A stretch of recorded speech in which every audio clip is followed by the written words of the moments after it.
দাবদাহে রোগীর চাপ বেড়েছে চট্টগ্রামের হাসপাতালগুলোতে। এ নিয়ে জানাতে সরাসরি যুক্ত হচ্ছেন সহকর্মী ইশতিয়াক শান।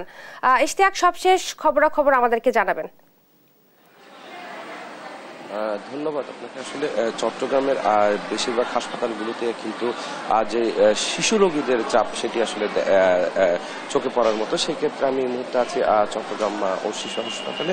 এখানে আসলে যে শিশু ব্লকগুলো রয়েছে, প্রতিটি ব্লকে আসলে যেটি দেখা যাচ্ছে যে শিশু রোগীদের চাপ বৃদ্ধি পেয়েছে। সেক্ষেত্রে কিন্তু যেই তীব্র তাপ প্রবাহের কারণে যেই নাভিশ্বাস তৈরি হয়েছে জনজীবনে, এর প্রভাবে কিন্তু আসলে অতিরিক্ত গরমে কিন্তু নানা রোগ ব্যাধিতে আক্রান্ত হচ্ছে বন্দর নগরীর নানা বয়সী আসলে লোকজন। সেক্ষেত্রে বিশেষ করে যেটি দেখা যাচ্ছে যে শিশুদের ক্ষেত্রে এই আক্রান্তের সংখ্যা অত্যন্ত বেশি, এবং তাতে চট্টগ্রামের যে হাসপাতালগুলো রয়েছে বেশিরভাগ হাসপাতালে রোগীর চাপ বৃদ্ধি পেয়েছে, এবং একই সাথে জ্বর, সর্দি, কাশি সহ নানা ধরনের উপসর্গ নিয়ে কিন্তু শিশুরা হাসপাতালগুলোতে ভর্তি হচ্ছে। এবং আমি যে ব্লকটিতে রয়েছে সেটি কিন্তু ডায়রিয়া ব্লক।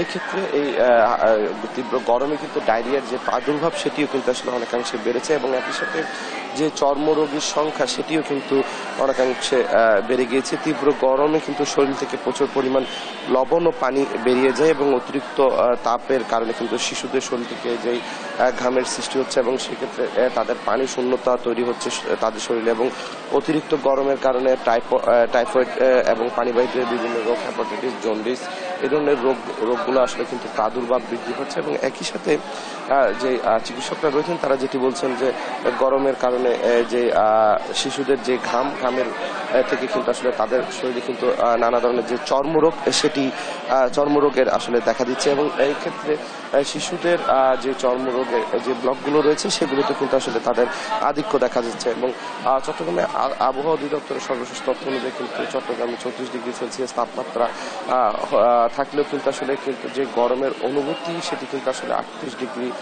সেলসিয়াস তাপমাত্রার মতো হচ্ছে, অর্থাৎ বাতাসে আর্দ্রতার বেশি থাকার কারণে কিন্তু এমনটি হচ্ছে বলে তারা জানিয়েছেন। এবং অন্যদিক থেকে যেই চট্টগ্রাম মেডিকেল কলেজের কথা যদি বলি, সেই চট্টগ্রাম মেডিকেল কলেজেও কিন্তু আসলে যেই শিশু ওয়ার্ডটি রয়েছে সেখানে কিন্তু যে রোগীদের ভিড়ে কিন্তু অনেকটা ঠাসা।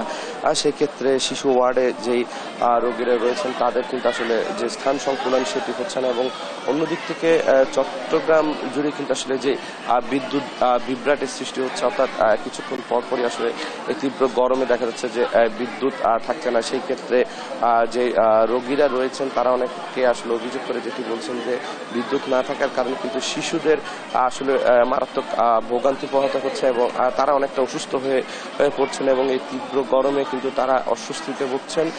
সেই ক্ষেত্রে আমরা যেটি দেখেছি শুধুমাত্র হাসপাতালের ওয়ার্ডগুলোতেই নয়, যে বহির্বিভাগ রয়েছে সেই বহির্বিভাগগুলোতেও কিন্তু আসলে যে রোগীদের যে দীর্ঘ সারি সেটি আমরা দেখতে পেয়েছি। আসলে যেই রোগীর স্বজনরা অর্থাৎ যে পিতামাতারা রয়েছেন তারা অনেকে কিন্তু তাদের শিশুদের সামাল দিতে পারছেন না বাসায়, যার কারণে তারা ছুটছেন বিভিন্ন হাসপাতালগুলোতে, এবং অনেককে আসলে যেটি বলতে দেখা যাচ্ছে যে হাসপাতালগুলোতে যেই রোগীরা আসলে চিকিৎসা নিচ্ছেন তাদের বেশিরভাগই কিন্তু 1 থেকে 4 বছরের কম বয়সী শিশু, অর্থাৎ যারা 1 থেকে 4 বছর বয়সী শিশু তাদেরই কিন্তু এই গরমের কারণে আসলে যেই অত্যন্ত যে রোগবালাই আসলে সেটি আসলে বেশি হচ্ছে। অন্যদিক থেকে যারা 60 অর্থাৎ 60 বছরের বেশি বয়সী যারা রয়েছেন তারাও কিন্তু আসলে গরমের কারণে হাসপাতালগুলোতে আসলে ভর্তি হচ্ছেন, এবং একই সাথে চিকিৎসকরা যেটি বলছেন যে গরমের কারণে কিন্তু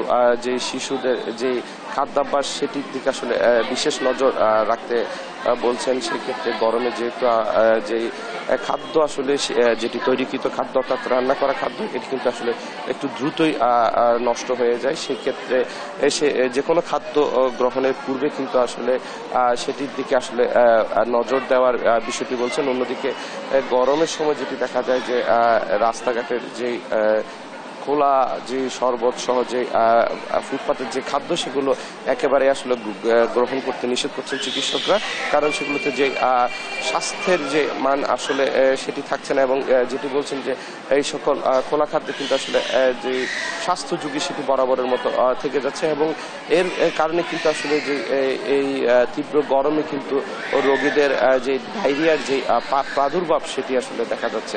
এবং একই সাথে চট্টগ্রাম মহা শিশু হাসপাতালের যে চিকিৎসকরা রয়েছেন তারা যেটি বলছেন, শিশুদের যে কোনো ধরনের আসলে যে রোগবালাই যে লক্ষণ দেখা দিলেই যাতে আসলে যে চিকিৎসকরা রয়েছেন তাদের সাথে শরণাপন্ন হন এবং চিকিৎসকদের পরামর্শ মতোই ওষুধ সেবন করা হয় এবং নিচ থেকে যাতে কোনো ধরনের ফার্নিস থেকে যাতে শিশুদেরকে কোনো ওষুধ সেবন করানো হয়, সেক্ষেত্রে কিন্তু শিশুদের যে জটিলতা সেটি বাড়তে পারে।